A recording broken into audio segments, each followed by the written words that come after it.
Hey guys, Kimberly from Envision Weddings here with video number 3 of our Authentic series. Today on the schedule was supposed to be something that had to do with weddings, of course. Something kitschy and silly and informative for my audiences, but something didn't feel right. Something didn't feel authentic.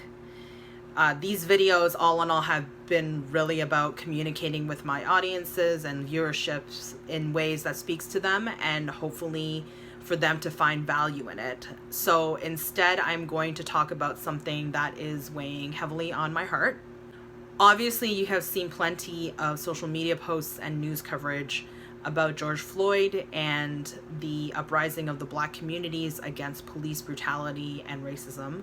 It's a little hard to articulate my feelings towards this personally just because of the fact that I am also a visible minority. So a lot of the things that have been happening all around the world have hit pretty close to home as well. Not too long ago, my community has also been dealing with bullying and racism as well due to where COVID-19 originated from Wuhan. And although there has been less media coverage on it, the riots and the protests in Hong Kong are still going on and very much a point of contention right now. It hasn't been lost on me that the things that have been happening to the Black communities have been going on for far longer than what has been broadcasted in the media. When I was younger, probably about 13 to 14 years ago now, I did an internship in Atlanta. And during my first weekend there, I bought a cell phone card from a Korean shop owner. When he heard that I was new to the city, the first thing he felt compelled to tell me is that racism was not dead. And that as an Asian person, I will find it very difficult to find my place in the workforce should I decide to stay there and continue my career. In fact, he told me that one of his last jobs before he decided to start his own business was being the middleman between higher level white executives and lower level Black employees at an office. And his job was primarily to fire the Black employees whenever they needed to do so. He was told that it was just better coming from him. It's also not lost on me that when my dad came to Canada, not speaking a drop of English, he worked for a team where most of his colleagues were white and called him Ching Chang Chong Man, for which he responded by laughing along because he didn't understand what they were saying. I'm sharing these stories because it gave me a perspective at a very young age on how the world works. And it shocked me because I came from a family that taught values and acceptance and the ability to judge people by the strength of their character and not the color of their skin. I have plenty of colleagues who are people of color.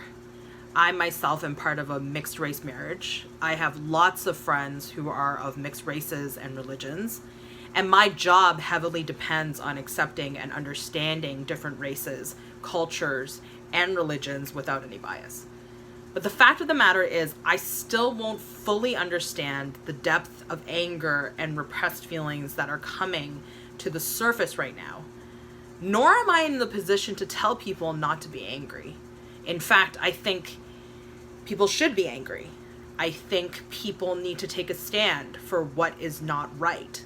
I think even if you don't know what to say, you need to show your support for your fellow man and tell them that what is being done to them is not okay, because it isn't. To people who are saying that this isn't the place to voice these concerns, wherever that is, if it were happening to you, I guarantee you wouldn't be so quiet and you would tell anyone who was listening to make it right. And to the people who are saying all lives matter, I saw a meme the other day that one of my colleagues posted that hit the nail on the head. Saying that all lives matter in response to Black Lives Matter is like saying you want the firefighters to spray all the houses with water when only one is on fire. We're not saying that your house isn't important, but your house isn't on fire. So because it's June 1st and it's a brand new month, and also it's Pride Month, by the way, I'm really asking everyone to be more empathetic, more tolerant, more understanding, more supportive. Because when it happens to one of us, it happens to all of us. And to my Black friends and colleagues, I may not say the right things or do the right things, or I might not have any place to say any of this, but you have my support, and I hope you find peace. Thanks for watching.